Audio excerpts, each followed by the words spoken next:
Okay, good morning, students. Our material today is descriptive text. What is descriptive text?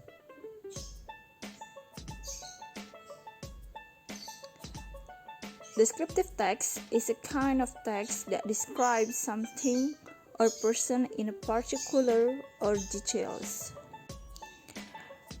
Descriptive text adalah teks yang menggambarkan sesuatu atau manusia secara terperinci.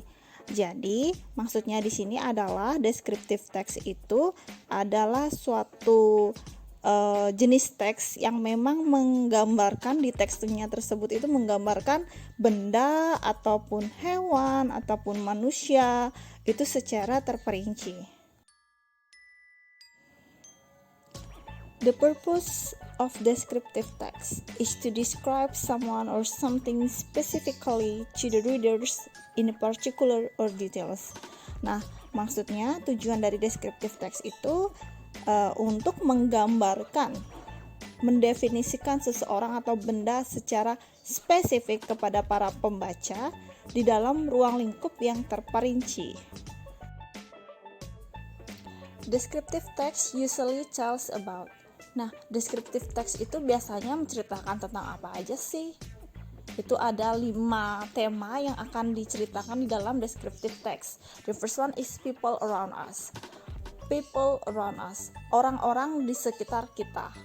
Ya, itu bisa menjadi keluarga, contoh ayah, ibu, kakak, adik, paman, bibi. Jika kalian ingin menceritakan ayah kalian, ibu kalian, keluarga kalian, siapapun itu, jadi orang-orang di sekitar kalian itu kalian bisa ceritakan dalam bentuk descriptive text gitu. Yang kedua itu ada things around us, jadi benda-benda di sekitar kita. Nah, things itu bukan berarti benda saja, tetapi juga bisa masuk ke dalam hewan peliharaan.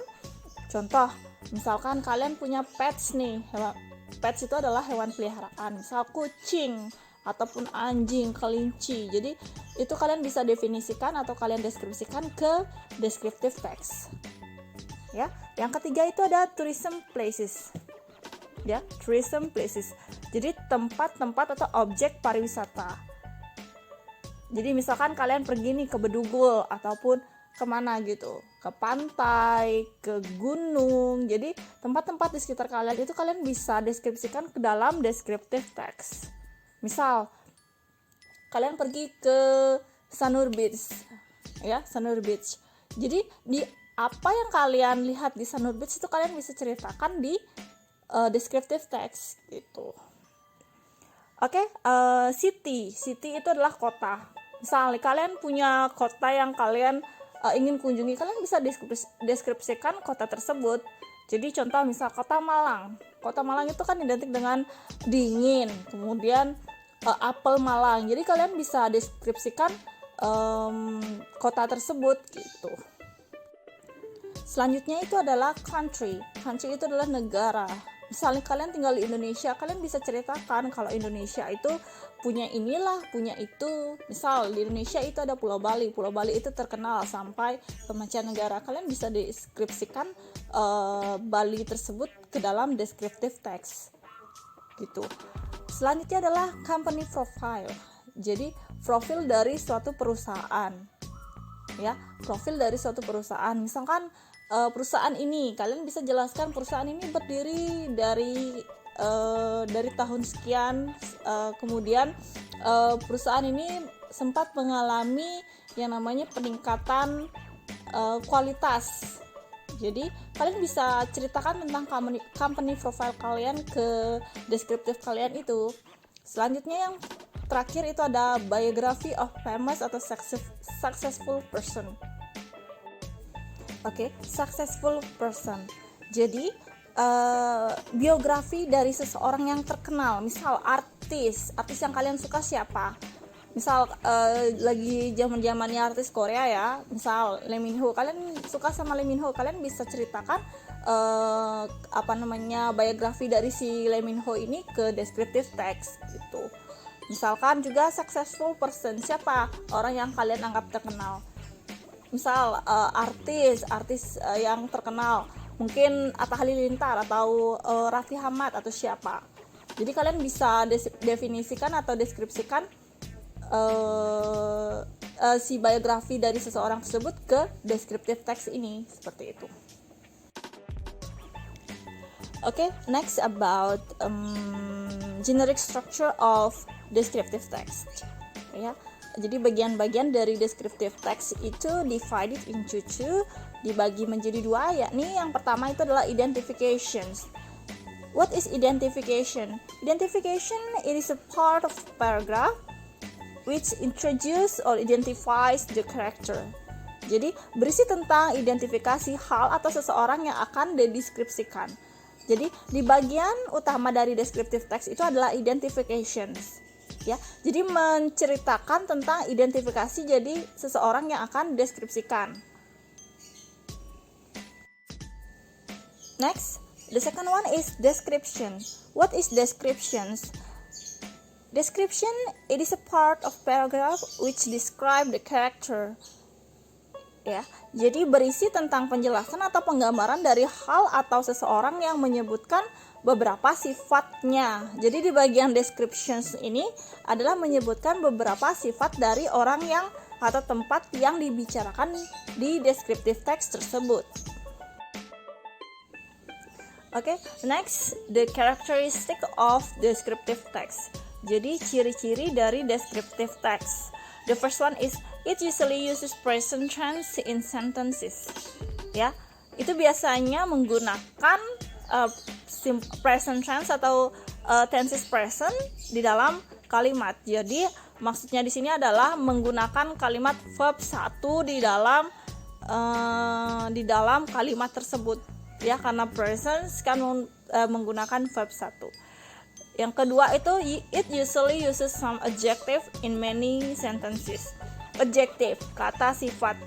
Jadi di dalam descriptive text itu biasanya menggunakan beberapa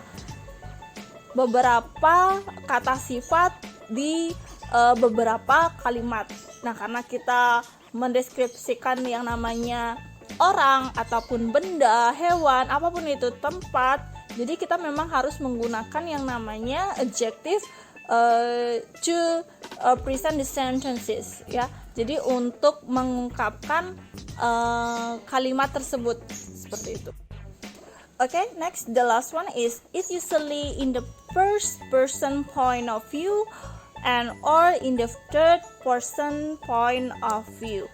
Jadi biasanya itu menggunakan yang namanya kata ganti orang pertama dan juga kata ganti orang ketiga, ya. Kata ganti orang ketiga, sudut pandang kata ganti orang ketiga. This is the example of descriptive text. I will read the paragraph, the descriptive text. Paris is the capital city of France. It is one of the most beautiful cities in the world. It is also one of the world's most crowded cities. Lovely gardens and parks are found throughout Paris. At night, many palaces and statues are lit up. For this reason, Paris is often called the City of Light. Every year, millions of people visit Paris. The most popular place to visit is the Eiffel Tower. This huge structure has become the symbols of Paris. The Louvre, one of the world's largest art museums, draws many visitors. The Cathedral of Notre Dame, a famous church, is another favorite place to visit. Because of its beauty, Paris is also called as the most romantic city in the world. That is suitable for honeymoon destination. Nah, tadi kan sudah saya baca untuk descriptive text dari Paris. Jadi kali ini saya akan menentukan yang mana termasuk identifications dan juga description, karena bagian dari descriptive text itu kan identifications dan juga descriptions. Nah, untuk identifications itu sudah terlihat ya dari mana sampai mana. Kemudian untuk descriptions juga sudah kelihatan sesuai dengan penjelasan yang sudah saya sampaikan sebelumnya ya. Identification itu pasti di paragraf pertama, selanjutnya itu pasti untuk descriptionsnya. Okay, that's all for the lesson today, and thank you for watching with my other videos, and always keep practicing your English. See you and bye.